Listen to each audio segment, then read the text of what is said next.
Assalamu alaikum. Marhaba. It gives me a great pleasure to introduce to you today a dear colleague and a dear friend, Dr. Mohammed Gamal Abdelnour, who is a lecturer of Islamic theology and philosophy at the Faculty of Usul ad-Din, Al-Azhar University, Cairo. And he is also a lecturer at the Department of Philosophy at University of York. Dr. Gamal has the best training that I've always dreamt of having. His primary, secondary, and undergraduate education at Al-Azhar, where he gained the qualification of Hafiz of the Quran. And he also studied the various disciplines of Arabic and Islamic tradition, and he graduated as the validification of his class with a Bachelor in Islamic Studies and Philosophy in 2011. He also holds an MA in Catholic Theology from Durham University and a PhD in Comparative Theology from SOAS. He, mashallah, has already authored two pioneering books. One, he is the author of A Comparative History of Catholic and Ashʿari Theologies of Truth and Salvation, Inclusive Minorities, Exclusive Majorities with Brill in 2021. And it's the topic of your lecture today, and we're really looking forward to it. And he also authored another book, The Higher Objectives of Islamic Theology Towards a Theory of Maqasid al-Aqaid with Oxford University Press in 2022. And from my conversation with Mohammed, he's now also working on a book, The Philosophy of the Quran, also to appear with Oxford University Press, hopefully, inshallah, soon. And we're really looking forward to it already, Mohammed. And it's really a great pleasure to welcome you today here to reflect on this topic and also to share with us some of your intellectual and personal experience. And now the floor is yours. No, thank you so much for your very generous introduction. Being here, I'm really thankful to so many people. First of all, Professor Walid, who was my first point of contact here at Aga Khan University, and Dr. Noha, who literally was willing to move mountains for me to come here for this lecture. So really thankful. And I'm particularly pleased to be joined today by my first ever English teacher, that is Yvonne Fraser, who taught me English at Al-Azhar University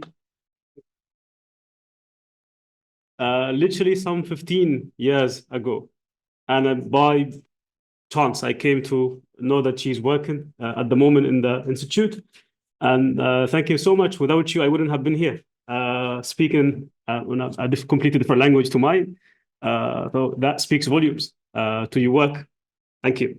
My subject today is basically the Catholic and Ashʿari theologies of truth and salvation, which is the title of my first ever book, A Comparative History of Catholic and Ashʿari Theologies of Truth and Salvation, Inclusive Minorities, Exclusive Majorities, which came out with Brill 2021. Let me begin with an outline of my presentation. I will begin with some sort of an intellectual discussion on the intellectual motivations behind this journey. Then I will discuss what I call the threefold typology. After that, the attempts to situate Islam on this map of discussions on theology and salvation.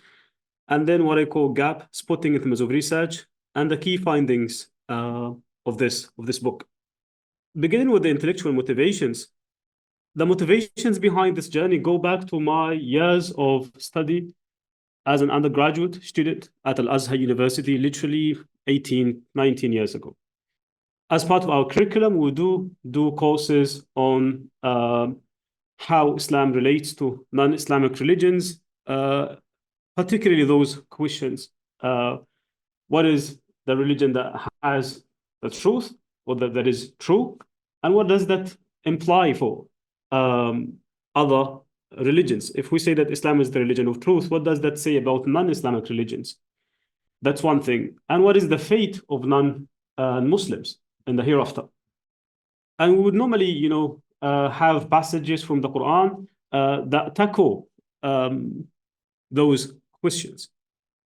And what really, got me interested in this area is that there is some sort of a conflicting narrative. Back then, I saw it as conflicting.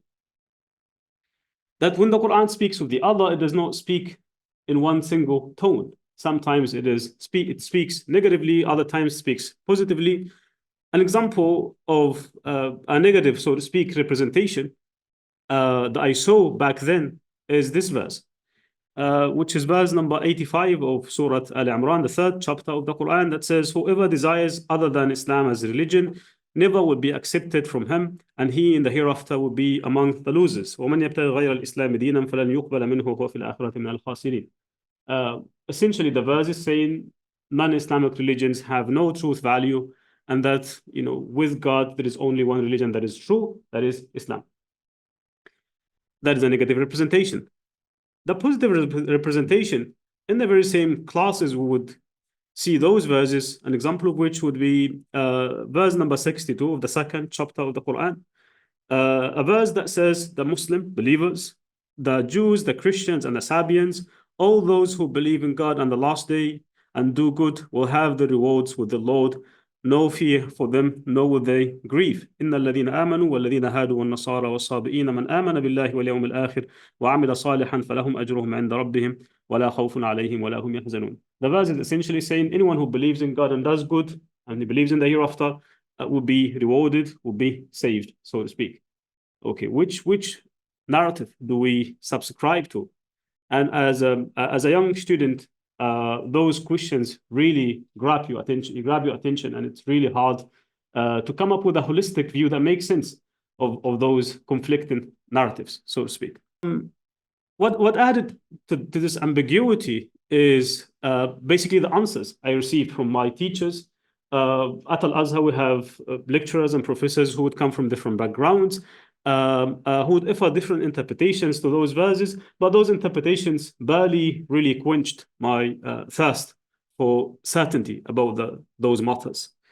That deeply encouraged me. I was leaning more towards the positive representation, because it's basically most of the representation of non-Muslims in the Quran is mostly positive. And to my mind, if the Quran is saying positive stuff about those traditions, it must be those traditions must have some truth value to them. The answers I would receive from my teachers regarding the positive verses would be, that the Quran, whenever it speaks positively about non-Muslims, it means basically it refers to those non-Muslims who lived before Islam, or who lived before the coming of Prophet Muhammad. But when Prophet Muhammad was sent as a prophet, the validity of those traditions have been cancelled. That is what is known in hermeneutics or tafsir as the Nadariyatun Nasakh, or the theory of supersessionism. Islam essentially superseded non-Islamic religions. I always took this theory with a pinch of salt. So I always wanted to really understand if I believe that the Quran is the word of God, then each word must be taken seriously. And if it says that there are values and elements of truth or truth in non-Islamic traditions, then we really need to grapple with those traditions. That was the primary motivation behind me seeking the study of Catholic theology at the University of Durham. Back then, I won the Chevening Scholarship to do my master's at Durham, as I said, in Catholic theology. But it actually added more questions than answers to this discussion, as I was introduced to the Muslim views, English-speaking Muslims who lived in the West and have, grappled with Western ideas and this and that. How did they grapple with those questions? I came across those, some two opposing views as well. An example of which is the US-based scholar Ismail Raji al-Faruqi. He died in 1986. Who basically said, in the Islamic view, he basically denies that that Islam doesn't have a concept of salvation to begin with. He basically says, in the Islamic view, human beings are no more fallen than they are saved. Because they are not fallen, they have no need for a savior. But because they are not saved either, they need to do good works and do them ethically, which alone will earn them the desired salvation. Indeed, salvation is an improper term, since to need salvation, one must be in a predicament beyond the hope of ever escaping it. But men and women are not in that predicament. Humans are not ethically powerless. They are not helpless puppets capable of neither good nor evil. They are capable of both. So Ismail al-Faruqi is denying that such a concept exists in Islam. The complete opposite, we have Muhammad Hassan Khalil, whose book Islam and the Fate of Others is one of the groundbreaking works in this field, argues literally to the opposite. He says salvation is arguably the major theme of the Quran. The frequent claim that Islam has no concept of salvation because it has no doctrine of original sin is true only if we assume a narrow definition of salvation. When discussing eschatological reward and punishment, it is customary for Muslim theologians to employ the Quranic term najah, and is typically, and for good reason, translated as salvation or deliverance. Again, someone who takes the completely opposite position, thinking that salvation is one of the major themes of, if not the major theme of the Quran. Where do we position ourselves? At Durham, there was a module on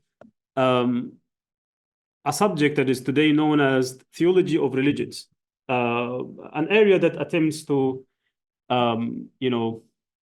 assess,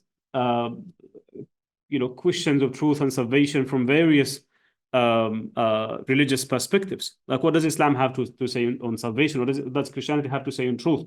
In this area, there is what is known as the threefold typology, which has that typology aims primarily to, break down barriers between those various positions. That typology is very helpful in terms of, helping us make sense of the different views on those questions. So even though the typology is under heavy critique at the moment, it's been in use since 1980s, and it's proven quite useful despite the limitations that it has. So the typology says that when it comes to one's positions on truth and salvation, you have one of three positions. The first position is called exclusivism. The second is pluralism. The third is inclusivism. Exclusivism basically is the position through which you believe that there is only one religion that is true, and there is actually one interpretation of that religion, and that is the only religion that leads to salvation. That could be Christianity, could be Islam, could be Judaism. The complete opposite of it is pluralism. Is basically to believe that there are multiple religious paths to truth and to salvation, and no religion has any sort of superiority over the others. Inclusivism is somewhere in between. It believes that one's own faith tradition is somehow superior, but it doesn't deny that none traditions apart from one's own have elements of truth. So this typology was and still is in use with Christian, Muslim theologians and other theologians. Use it by way of, again, trying to identify what the traditions have to say on those questions. So is Islam exclusivistic? Is it pluralistic, or is it inclusivistic when it comes to those questions? Three Muslim theologians have attempted to use this typology by way of studying what Islam has to say on those questions. The first one to study this was a Turkish academic named Rifat Atay, got his PhD from the University of St. Andrews, entitled Religious Pluralism and Islam. In this book, he argues that the most dominant position in the Islamic tradition has been exclusivism. And that 95% of Muslims believe so, that Islam is the religion of truth, and it is the only religion that is leading to salvation. By way of demonstrating this, he studies one of the major theologians of the Islamic tradition, Abu Mansur al-Maturidi, who died in 944. He studies him as an example of this, a very influential Muslim theologian who makes a case for this sort of exclusivism. So that is Rifat Atai's position, saying that the most dominant position in Islam or in the Islamic tradition has been exclusivism. To the complete opposite, Muhammad Hassan Khalil, in his Islam and the Fate of Others, argues that it is actually the opposite. It is not exclusivism, it is inclusivism. By way of, again, proving this, he studies 4 primary thinkers who come from different backgrounds, different epistemological backgrounds. Al-Ghazali to represent the Sunni tradition, Ibn Arabi representing the Sufi tradition, philosophical Sufism, Ibn Taymiyyah to represent more the Athari tradition, and Rashid Rida as a representation of the modern Salafi school of thinking. He says, basically, despite the fact that those major theologians come from different theological backgrounds, they all, in a way or another, end up with the idea of inclusivism, that Islam sees itself as somehow superior, but it doesn't deny completely that non-Islamic religions have some elements of truth, and they are somehow salvifically viable. The most recent attempt has been Isra Dag, again, a Turkish academic, with her book, Christian and Islamic Theology of Religions, which came out in 2017. She basically says that we don't have a concept of inclusivism in the Islamic tradition. It has either been exclusivism or pluralism. And she studies some contemporary theologians, as opposed to Muhammad Hassan Khalil, who studies more classical theologians. She studies the Cambridge-based Sheikh Abdul Hakim Murad, or Tim Winter, and the US-based Yasir Qadhi, 2 of the most popular Muslim scholars today. And she says these 2 scholars basically reflect that exclusivist position. What we mean by exclusivism, as I said, like to believe that Islam superseded non-Islamic religions. On the other hand, you have those in the pluralist camp. By this, she refers to those names: Hassan al-Askari, Farid Ishaq, and Rida Shah Kadhimi. She argues that these are examples of the pluralist perspectives on those 2 questions, the question of truth and the question of salvation. And here comes what I call the chart in a new way. My book, basically, yes, I deeply benefited from the works of those 3 academics that I mentioned. But my book primarily moves from those period-based. By period-based, I refer to Muhammad Hassan Khalil's work, which focuses on classical theologians, and on modern ones like the one of Isra, who focus mainly, again, on certain periods, either modern or classical, or the earlier one that focused on one single theologian to show that this guy represents the Islamic tradition. My book moves towards a more school-based approach. To me, the Islamic tradition has always emphasized and highlighted the idea of having scholarly traditions. The idea of schools of Islamic law, schools of Islamic theology. These were the dominant ideas that really shaped how Muslims think about those questions, and hence I chose the Ashʿari school. The Ashʿari school has been chosen for a reason. The reason is it has been the most dominant theological school in the Sunni tradition. And the same thing can be said about the Catholic tradition. I say more on that, like what is comparable between those 2 traditions. Hopefully, I get to say more on that. And Another issue that I had with those, with the previous approaches, is that they somehow viewed the Islamic tradition to be static, as if Muslims have always thought about the same questions in the very same way, which is not really the case. That led me to use more of a historical approach to Islamic theology. By historical approach, I attempted to really link the past to the present and to see how, this was never the case.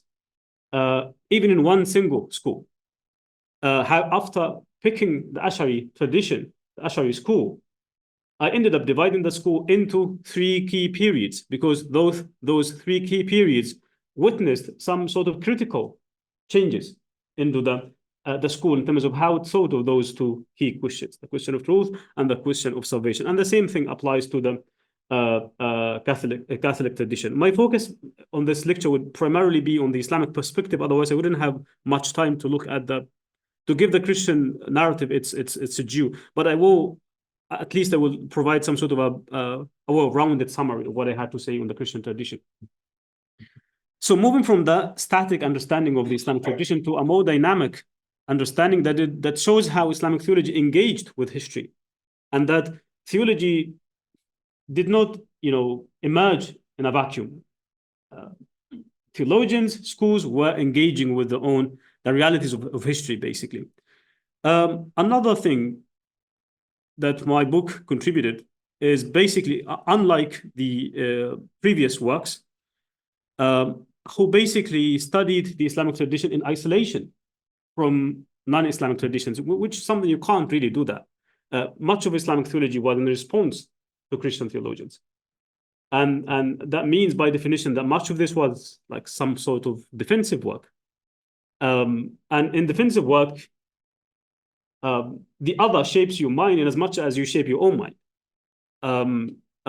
So that's, again, part of the reason that I really wanted to, compare and contrast the closest associate to the Islamic tradition, that is the Christian tradition, and bring the 2 into conversation to see whether they equally engaged with their own historical realities in relation to those 2 key questions that occupied a central position in the 2 traditions.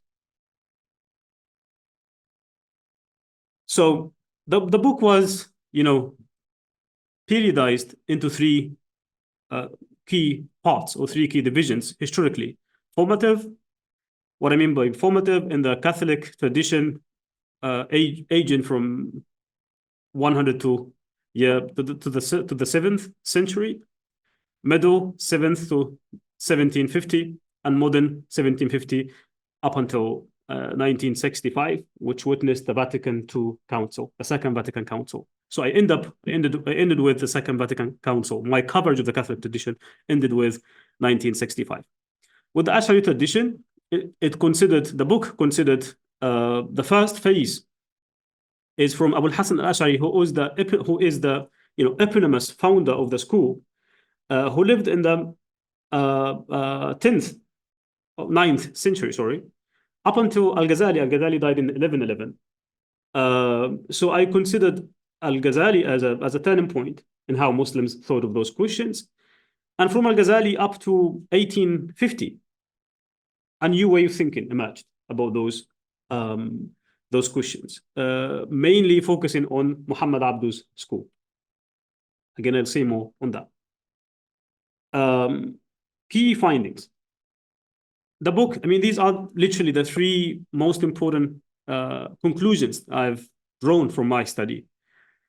In terms of points of dissonance, comparing the 2 traditions, I ended up with this sort of understanding. While the Ash'ari tradition, or more broadly the Islamic tradition, or the Sunni tradition to be more precise, witnessed some sort of a theological progression, the Catholic tradition witnessed somehow what I call a theological competition. And I will say more on that in the next slide. Another point of dissonance is that the Christian tradition, unlike the Islamic tradition, The Christian tradition is a tradition that is based on a figure, that is the figure of Jesus Christ. Compared to the Islamic tradition, people, comparativists, often compare the figure of Jesus to the figure of Muhammad, which is an unequal comparison, because they both play different roles in the two traditions. While the Christian tradition, as I said, is primarily a figure-based tradition, so to speak, the Islamic tradition is a scripture-based or is a book-based tradition. And that is, of course, that is not to underestimate the place of Muhammad in Islam or the place of the Bible in Christianity, but rather to say that, as using those words of Remy Bragg, which says Christianity is a history recounted in a book, recounting the life of Jesus, while Islam is a book that leads to a history. So the book, that is the Quran, is the starting point of Islam, not Prophet Muhammad. Again, unlike the Christian tradition. But you see that the relationship between the book and the figure is very intimate. You really very interlinked. But the starting point in the two traditions is different in that sense. A major point of resonance that I also, one of the major conclusions, is to do with minoritarianism and majoritarianism.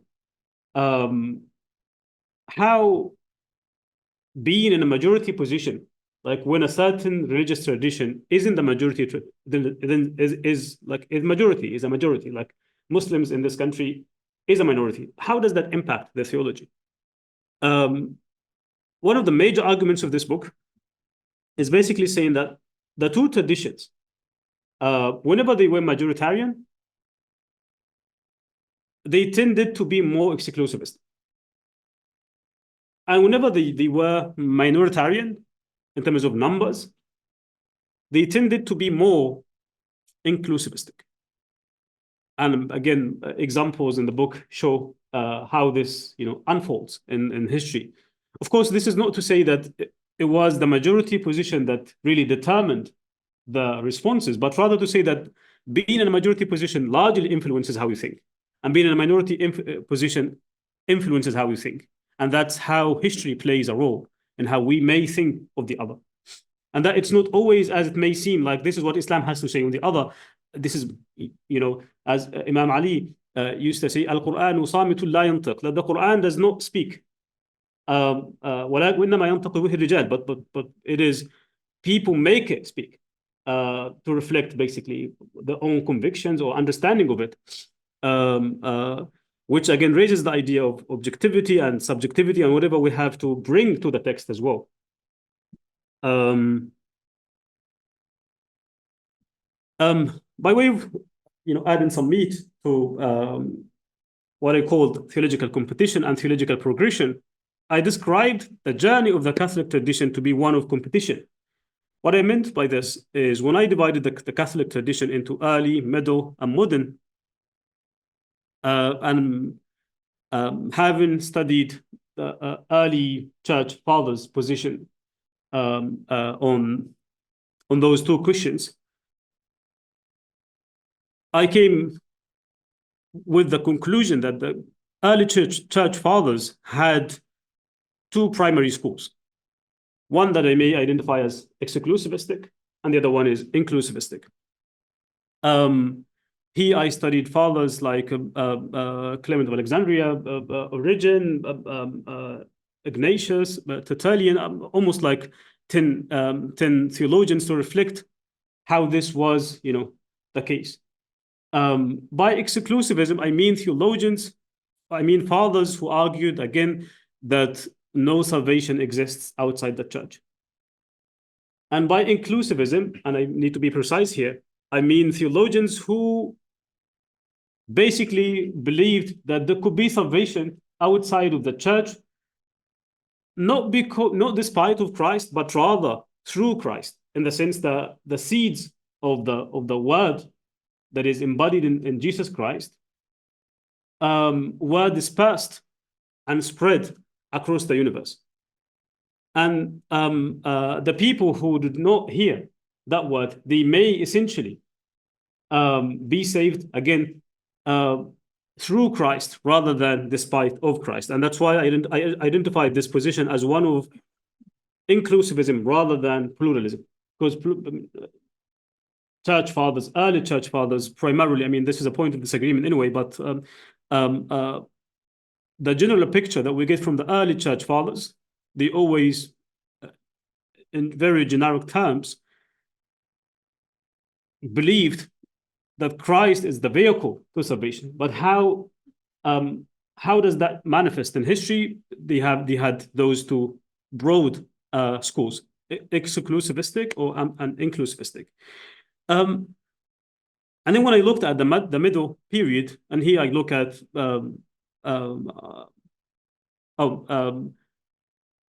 with the early period, the argument was this competition between the exclusivist and the inclusivist school remained unseen up until the moment when Christianity became the state religion.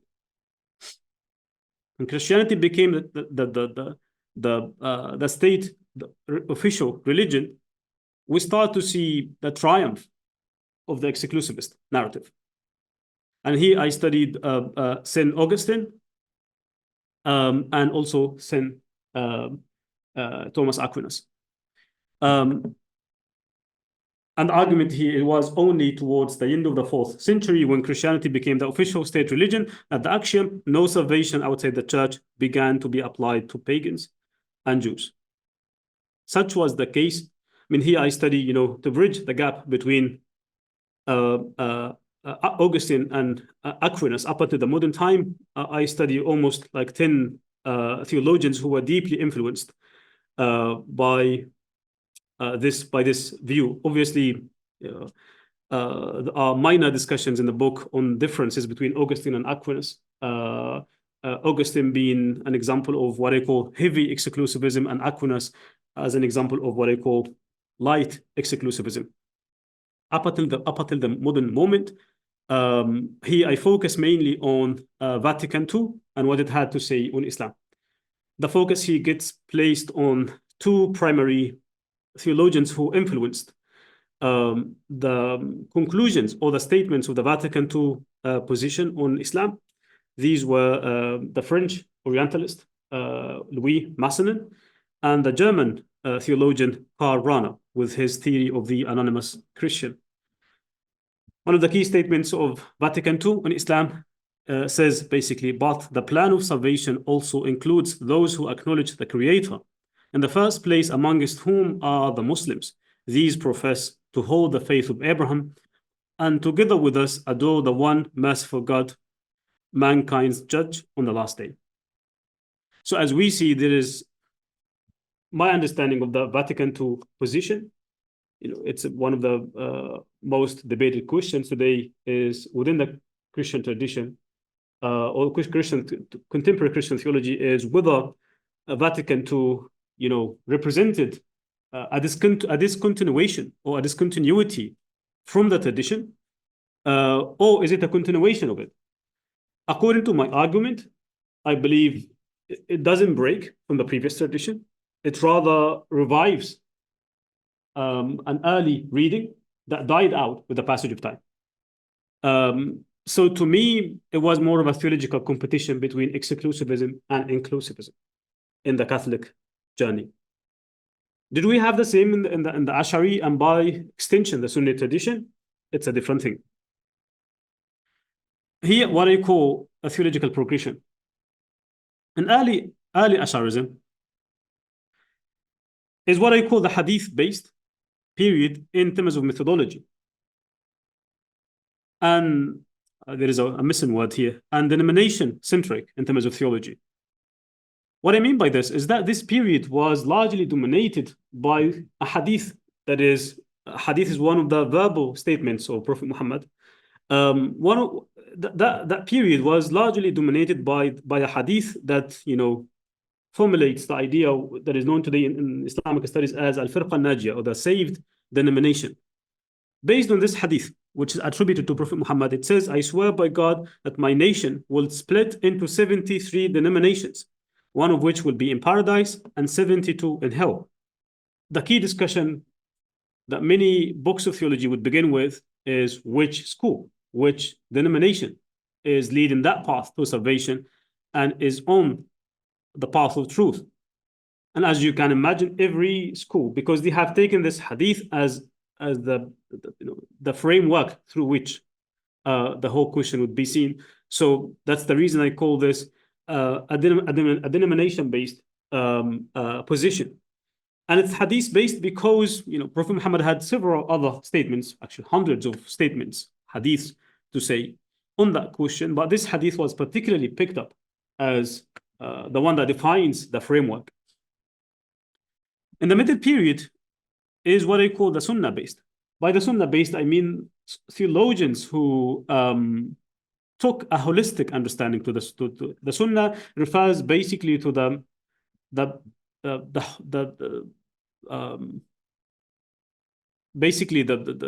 wholeness of what Prophet Muhammad had to say and how he practiced his relations to non-Muslims. So if the early period can be identified as atomistic in nature, atomistic in the sense that it was based on one single hadith, the second period is identified as one that took a holistic understanding to the Prophet practice and an understanding of Islam. That Sunnah-based in methodology was again Muhammadan-centric. What do I mean by Muhammadan-centric? It replaced the denomination with Prophet Muhammad.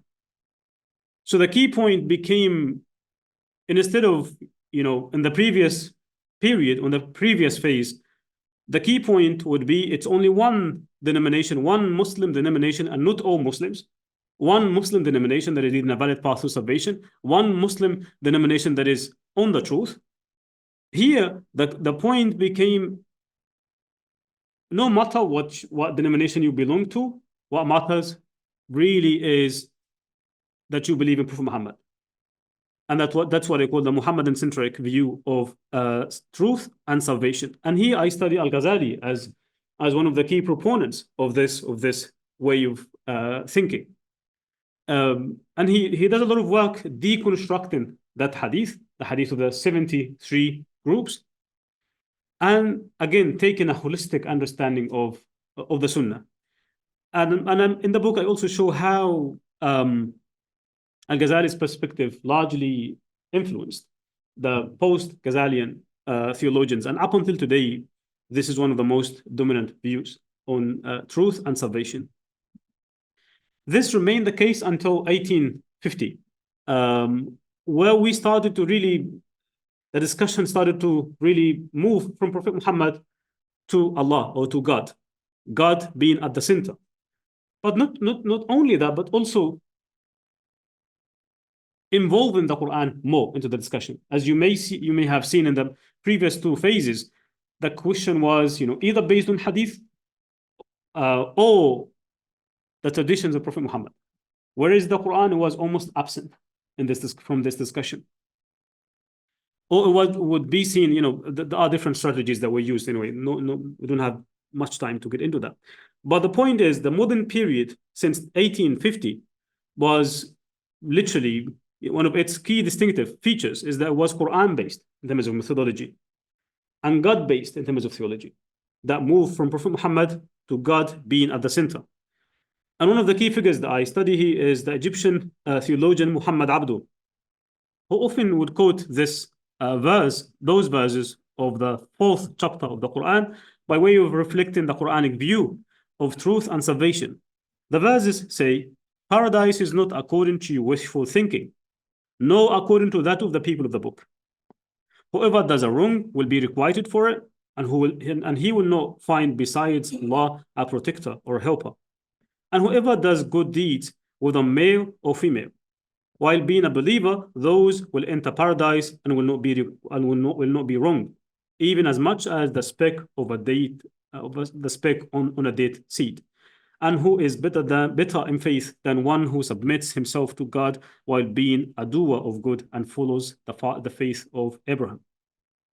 Again, we see, rather than a theological competition, we see more of a theological progression from being a denomination-based to being a prophet-based to being a God-based tradition. And in those three phases, the engagement is not really with the figure of Prophet Muhammad, but rather with actual, the authority of the scripture itself, and not with Prophet Muhammad as a figure, so to speak. My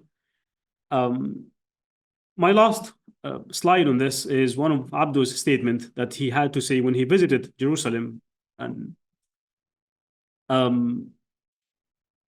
which actually reminds us of how this city stood in history as a symbol of unity in diversity. He says, I was in venerable Jerusalem to visit the holy places which the people of the three religions unitedly exalt. The visitor notices in these places that it is as if there is one family tree, that is the true religion, from which numerous twigs branch out. Its unity in type and character and the singularity of its origin are not impaired by the visitor's observations of the variety of the tree's leaves or the splitting of its branches. The visitor decides furthermore on the similarity of the tree's fruits, identical in color and flavor. My last slide. My first book was primarily descriptive in nature. I haven't said much on how do we, my view of the Islamic tradition, what is missing, what needs to be reworked or rethought of. I do this in my second book, which came out 2 years ago, The Higher Objectives of Islamic Theology. But again, I don't have much to say on that. That brings me to the end of my presentation, and thank you so much. Wow. Thank you, Mohammed, for this fascinating talk and fascinating journey between the two traditions. I found your presentation to be refreshing for two reasons. The first reason, I was really humbled by your teacher who was looking at you with admiration and like, wow, this is my student many years ago. Now he's delivering an eloquent presentation in the English language, and like you can see the pride. So you did a great job.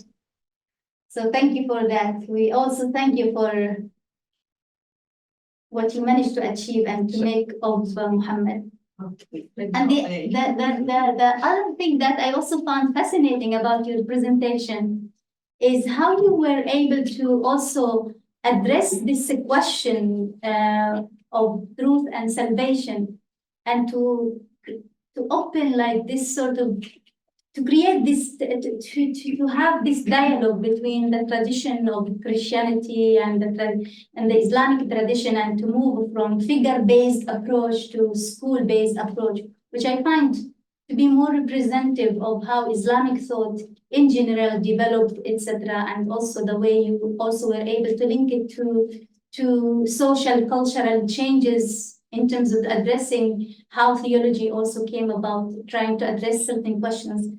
And I was also intrigued by your journey, by your intellectual journey, your personal and intellectual journey.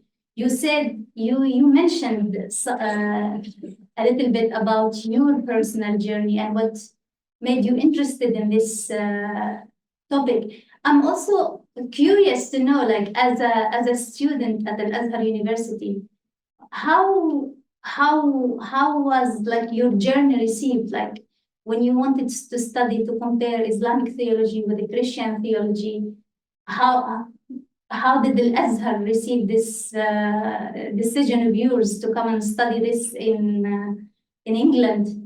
And the second question, sorry, I'm giving myself the liberty to say a few things. And the second thing that I would like also to you also mentioned like the three different schools: the exclusive approach, the inclusive approach, and the pluralistic approach. As a student of Al-Azhar, where do you also, please feel free not to answer my question, but I'm just a bit curious. Like, where do you place Al-Azhar as an institution in terms of like its vision and Okay.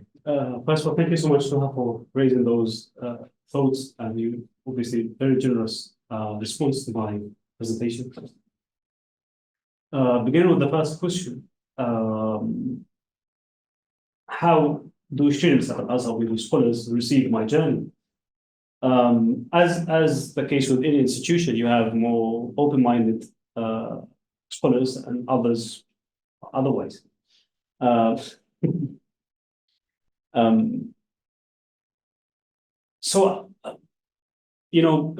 own department at Al-Azhar is called the Theology and Philosophy Department.